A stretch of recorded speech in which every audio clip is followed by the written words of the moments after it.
actually mean in the context of building a business? And why do you think most small business owners never truly understand it? Where it really gets interesting for me from a business perspective, when you get into the velocity part of it, even people that have great energy don't really understand velocity in a scientific sense. But if you stop and ask, well, exactly where are you going? It's like more money, but they can't really tell you, like, this is the clear definition of the customer that I'm pursuing with my unique solution that I have to the problem. What is the biggest killers of momentum in business?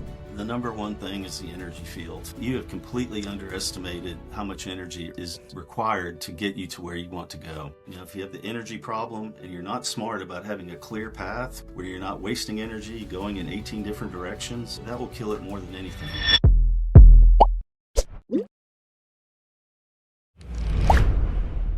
Most people think momentum in business is about luck, being in the right place, knowing the right people, catching the right wave at the right time. My guest today completely disagree. He believes momentum is a science, that the same universal law governing motion, energy, and force in the physical world are quietly governing the rise and fall of every business ever built. He's an entrepreneur, a thinker, and an author of a book, and takes everything you knew about building a business, reframes it, and this is what we're going to talk about in this episode. Welcome to Founders Outlook, Chip. Let's get you into the conversation. How are you doing today? I'm great, Julia. Thank you, and gosh, thanks for that introduction. You nailed it. So Yeah. thank you for. Yeah, I did my research.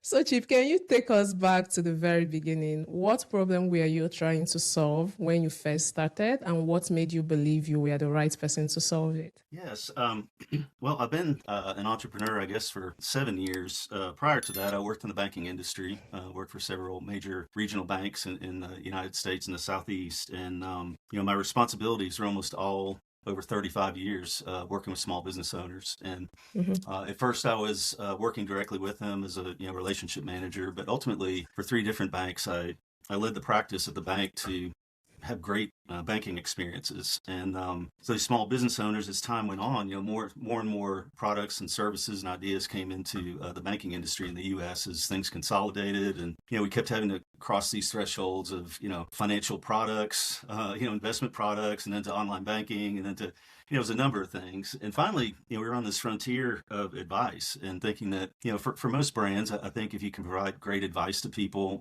you really have a kind of a unique position in the market.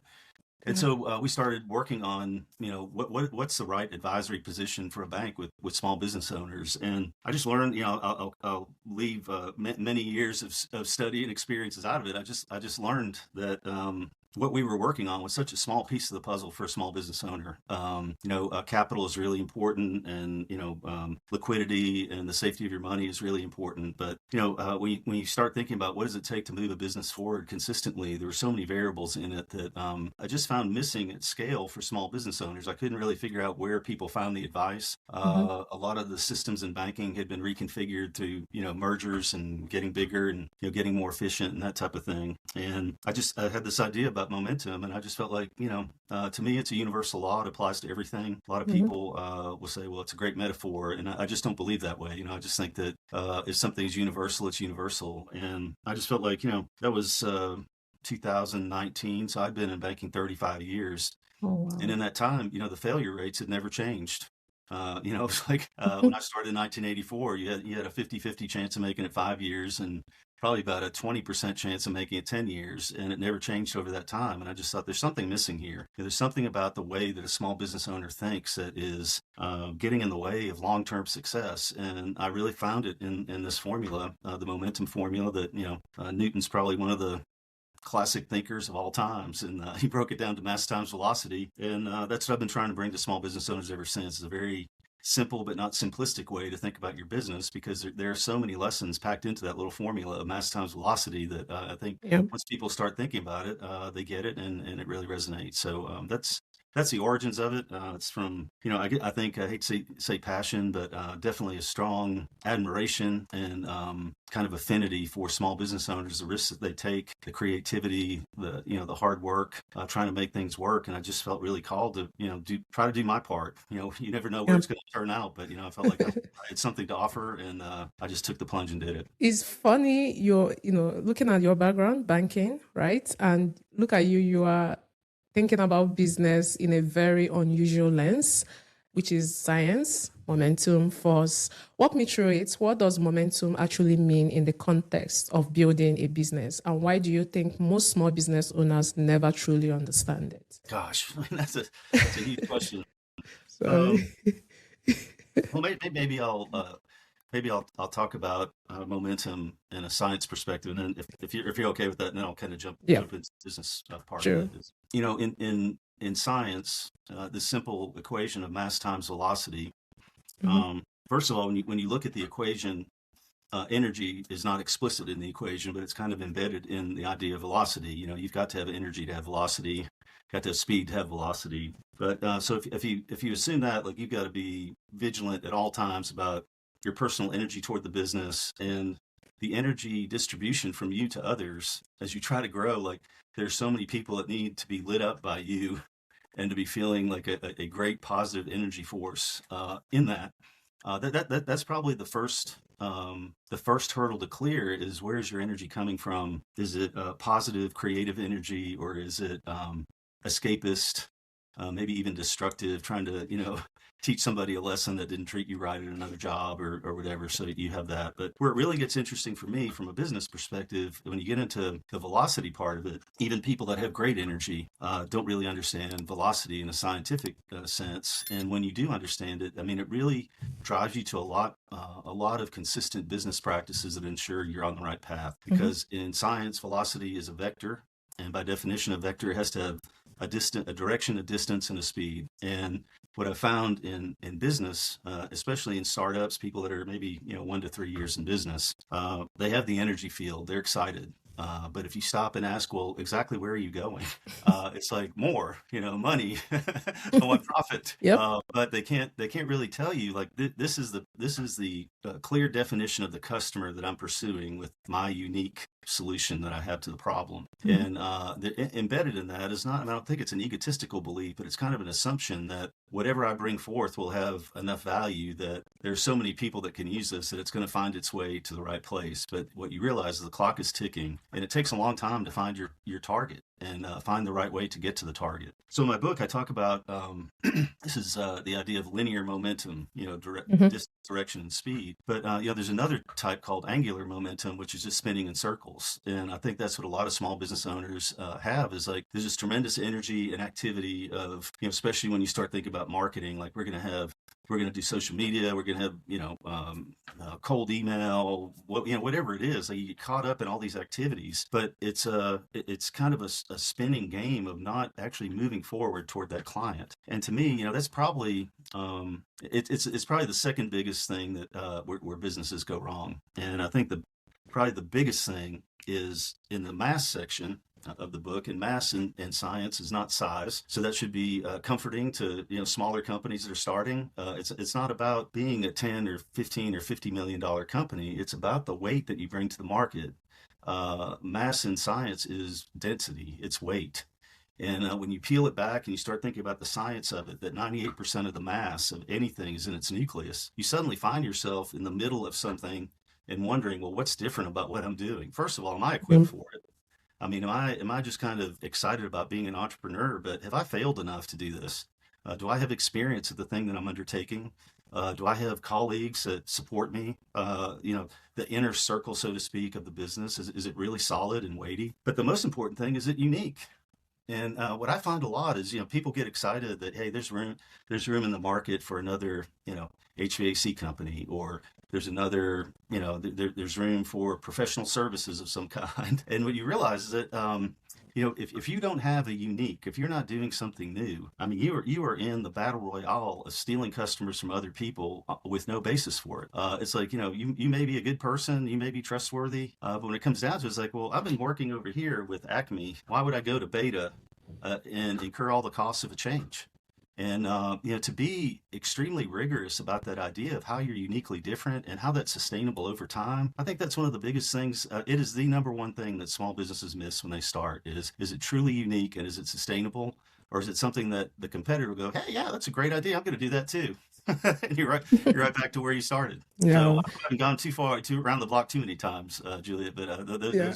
those are some good points, I think. Yeah, that's okay. That's okay. So you spoke about your book. What's the name of your book? And in your book, what's the book all about? You kind of explain the science behind every business, is correct? I think we're videotaping. This is my book. Yep. It's called The Bizzics Way: Powering Your Small Business to Maximum Momentum, and Okay. it's on Amazon. I've got Yep. hardback, Kindle, and audio, so we got it all Oh, there. okay. And basically, what my book does is take that formula, mass times Yep. velocity, and there's 8 chapters in the book, and it breaks it down in business terms. And I promise you, like one of my biggest commitments when I wrote the book was I'm not going to kill people with formulas because I'm not very, in the end, I'm not very good at science. I know the Yeah. basics, but so we talk about energy, we talk about the velocity factor, we talk about net force, which is a huge thing. When you think you've got a path towards something, you realize that you don't operate in a vacuum. Like Yeah. what are all the uncontrollables that could pop up and push you off course, and how do you plan for that? And then we go to mass. We have a great chapter on leadership called inertia, which is basically the idea that you're going to stay on the same path till somebody knocks you off of it, and that's not a good thing from a leadership standpoint. You ought to be deciding when you're going to change your path. So Yeah. you need a lot of flexibility in doing that. And then at the end, there's 2 great chapters, one on friction and one on leverage. Some of it has to do with operating systems in the company, but mostly those are financial chapters of, how does your business burn up when you're not managing the financial aspect of your company Mm. well, in the debt you take on, in the margins, maintaining the margins in your product and the liquidity in your company that you need to survive. So it's 200 pages, 8 chapters. It's very easy to read. And it's mostly, my experience is over 35 or 40 years with business Mhm. owners where I can exactly see the concept in a scenario and make it come to life for a reader. Okay. And you had mentioned energy distribution in business. So I wanted to touch a little more on that. Mm. If the energy is not well distributed in business, maybe as a founder, how would that impact your business? And how will you know that the energy is well distributed in your business as well?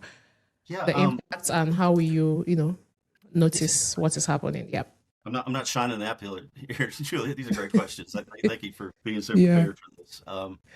Yeah, in the book, and I believe this to be true. If I have an idea, I've got to get you excited about the idea. I've got to get my Mhm. suppliers excited about the idea. And what you're really talking about is culture and the way culture enables energy to flow through an organization. And I think Yep. any culture expert will tell you that it's noticeable when there's a great energy distribution system because people are lit up. And I don't mean that they're smiling every day, although that's probable. But what you see is discretionary effort. You see people really eager and excited to pitch in from wherever they are. Mhm. These are things that the business owner only has so much energy, and you've got to Yep. get other people engaged, And so that's what I look at. I had a job a few years ago, and I used to I get into work fairly early, but I noticed there was an employee that would come in, and she'd be there earlier than I was, and it looked like she might have been sleeping in her car, and that bothered me. I don't know what the situation was, but what I found after a few months of noticing this was that she started sleeping at her desk during the day. So it could be something I would say that patently obvious that people are sleeping or not doing their job, but I think we have a sense of that. That vibrational field of engagement of people Mhm. being excited to bring their best to work, and it really comes back to being thoughtful about a culture. And as businesses grow, this is not something that a lot of people think about. I think when you start a business, you're thinking about, I'm going to have this product, I'm going to have this service. Even if you get to like how it's differentiated, you are really just kind of getting it to the market and trying to get a toehold for ramping up your sales. And a lot of times you're just not thinking about, well, how does this affect other people? I mean, how does the way I come into work affect other people, and what are my expectations with others that they maintain that environment? It comes back to a value system. And when I speak publicly on the book, and I enjoy giving talks on the book, I'll throw that out too. I mean, if you ever need a speaker on business momentum, I'd love the opportunity Yep. if you're listening to this. But one of the things that I talk about is a great lesson for me as a child was one year, I think I was maybe 10 or 10 or 11 years old, but I got an electric train for Christmas. And my parents were kind enough to give me a little space in the basement and give me a place to run it and everything. And I would just wear it out. And I started noticing that the train would just stop. And, I was down there by myself just trying to figure out electricity and everything, on my own. I'd kind of go around and, I'd check the plug in the ceiling. I'd be checking all these Yeah. different things. And finally, I just realized that I was using it so much that the track connectors were coming separated. And, the track connectors about, not even an inch long. It's probably an eighth of an inch Yep. wide, but it's where that track connected. And when you're not connected like that, it blows the current, and you're dead. I mean, you can't move forward. So Yeah. that's the best visual that I can give on the idea of culture and energy distribution in a company. Yep. And every founder they hit a wall at some point. What does that look like in the early stage, and how do you push through without losing everything you've built? It's inevitable. You're going to hit a wall. Yep. And I think it's that wall can represent many different things. Hmm. I would say the first potential wall that most people hit is the energy wall, and the effort it takes. If you think about a standing object and what it takes to move something into motion, the amount of energy that it takes to get a rock moving or a ball rolling, by the time you've gotten it going, and all of a sudden it's like, okay, well, things are looking good. What am I going to do now? And it's like, all of a sudden it's like, you're working 18-hour days and you Hmm. physically and mentally can't do it.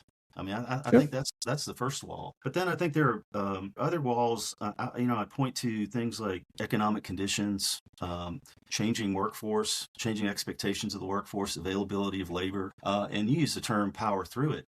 It's not always good to power through it. And I'm a firm believer in, if you've run into an unforeseen obstacle, a lot of times it's better to drop back and gather yourself and study it than to try to just beating into it, because you're using up all the valuable energy that you have. True. Drop back and study it and figure out, is it really best to go through it, or is it better to go around it or over it Yep.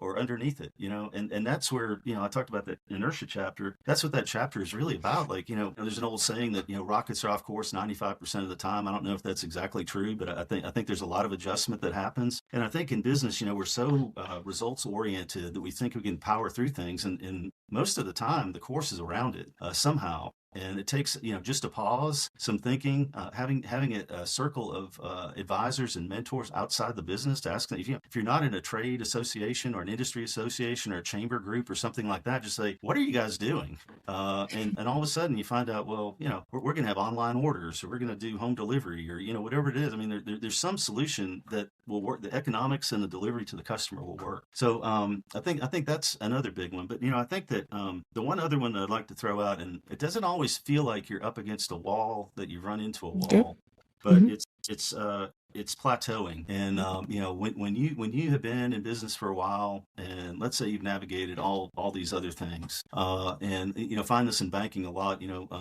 banks and credit people actually start getting a little nervous when there's no growth. I mean, it doesn't even Yep. take like a sales decline. It's just like when you have a flat line, Yep. top line, like, I mean, people are getting concerned. Yep. And it's usually coming off of like this tremendous push to become relevant in the market, to have your product adopted. When you started, you had a different risk profile. It was almost like, I got nothing to lose. Like, Hmm. I'm going for it.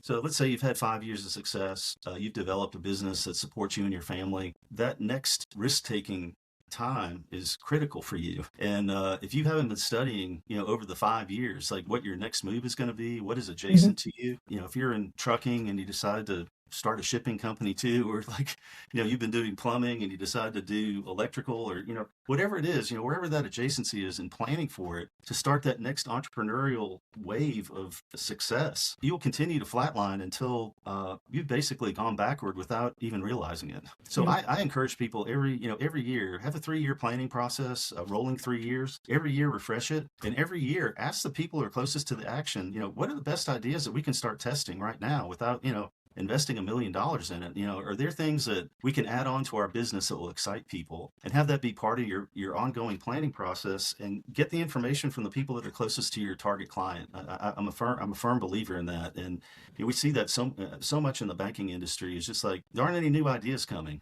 And Yep. that can be have its own catastrophe, when you think you're going well, and all of a sudden Netflix comes, and VHS videotapes aren't a thing anymore. Yeah.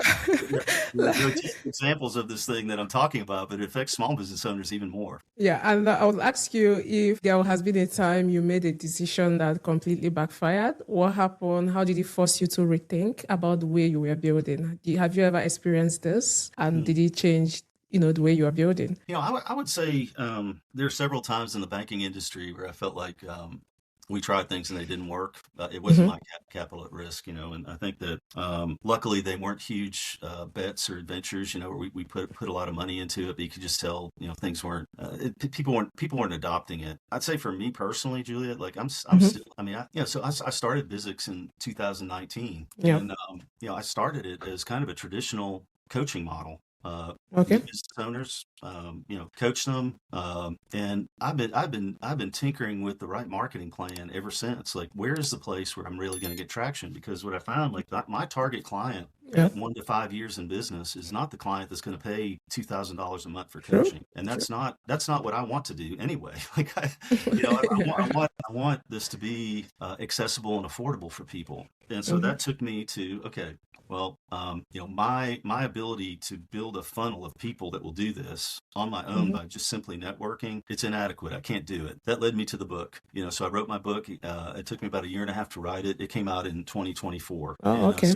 I've had the book. I've tried a lot of different things. I'm about to try some digital advertising now, but I've tried things that absolutely bombed. And you don't Yep. know until you start it. You True. don't know. It's like everybody will tell you they're going to be successful getting to your target client, but it is a long tinkering phase of figuring out, well, how do you get the right message out to the right people at the best economic value? And even in my delivery, I've gone beyond my own like one-on-one coaching. I love to do it, and I'll do it for anybody that wants to do it. But I've started picking up. Last year, I built an agent for my book. So anybody can have what they call a contextualized experience of the book now with this thing called Hmm. Visit on Demand, where basically for $14.95 a month, you can have an AI driven experience with me. I mean, it's got my Okay. book. I mean, I mean, I hate to say this on a recorded conversation, but Hmm. I'm pretty sure it's smarter than I am. Of course. Everything I can tell, from what I can tell, it is That's smart. the one we're I in don't right now. I think I'm pretty sure it's smarter than I am. But for the business owner that is, I don't know, maybe half a million in revenue, Yeah. 250, half a million, maybe up to $1 million. Uh, it's expensive to get coached. The timing of it, scheduling coaching appointments, keeping coaching appointments, and I now have a way to deliver the book to people where you're not only reading it. I mean, you're interacting with the book, Mhm. 24/7, unlimited usage, and it will guide you through a work plan on anything that you're working on. I mean, that's the Yeah. whole thing. It's got a coaching, it's trained to have a coaching mindset of like, well, why is this important to you? How Yeah. will it help you? What have you been doing? What's worked? What hasn't worked? What are you thinking about? Here's some other ideas. And then ultimately, the amazing part of it is the way it resources people. Once everything is understood, you know where you want to go. It has this knack of saying, well, what's the one thing we can do today? Which is great Mhm. coaching. It's like, don't try to rebuild your company or, start over. Like, what's the one thing you'd like to try today? And then all the resources come. I mean, it's like I've got, in the book, I think I have between 20 and 25 business planning templates that you get with the book. They're completely free. There's a QR code in the book. You go to a resource site. It's like there's a business plan document, there's a marketing plan document, there's a SWOT, there's a competitor analysis, competitive advantage plan. There are all these different things. But what you pick up with the agent is somebody to interact with you while you're working on it, which is awesome. So Okay. I would say, some of them, I guess, in coaching, I know you're deep into coaching yourself. I mean, you never want to say Mhm. that you failed. But it's that you learned. So I've learned, True. I've learned a lot. Yeah. Yeah. Okay. And you also mentioned you kind of do speaking on business momentum. Can you let us in? What is the biggest killers of momentum in business? The number one thing is the energy field, and I am adamant about that. Almost every podcast I've been on, somebody's brought this up in one way or another. Yeah. And I think that the number one thing is that you have completely underestimated how much energy it is required to get you to where you want to go. And if you're not smart, if you have the energy problem and you're not smart about having a clear path where you're not wasting energy going in 18 different directions, that will kill it more than anything. Now, all that being said, that's a little conceptual for a lot of business owners. I would say the reality for most people, without they don't realize it, but they run out of energy way before they run out of money. But there is this other problem of liquidity where we don't know how long it's going to take. This is it's one of my favorite topics. It's like, hey, right now it's springtime in Tennessee. Things are growing, things are blooming. It's beautiful out. And we have a sense of like when you put a tulip bulb in the ground in the fall, like by March you're going to see a bloom on it. And that's how it is for most of nature. It's not that way for a business. And every business is so unique before it flowers and gives you what you want that if you haven't thought about cash reserves, where your capital is coming from, and I don't mean credit cards. I mean, like, have you saved up enough for this venture that you're going to be on? That's the second killer is like when you're out of cash, you're done. I mean, there's nothing left to do. And sometimes we get so excited about jumping in and trying to make the difference. It's like when I was taking to tell the story when I was taking driver's ed when I was 15. They came by and picked me up in the car, and I could tell that the teacher was very nervous next to me. And we got out on a main road, and I could tell he was getting more and more nervous. And finally, we stopped at a stoplight, and he said, I think this will work a lot better for you if you look past the end of the car. Like if you look up the road. Yeah. Because apparently I was so uptight. I was like, I was staring at the end of the hood. And that's how it is. It's like, you've got to have the perspective of, you don't know, like you hope it's 6 months or you hope it's a year, but be thoughtful about what you're trying to build and be very, I won't say conservative, but just be 3 times as long and 3 times as much money is a great rule of thumb. And that will do it every time, and a lot of that has to do with margins and making money, as you get started and that type of thing. But those are the two that I point out. Okay. Before I let you go, we'll do the rapid fire questions. Oh no. So the first one is momentum or consistency. Which one builds the business?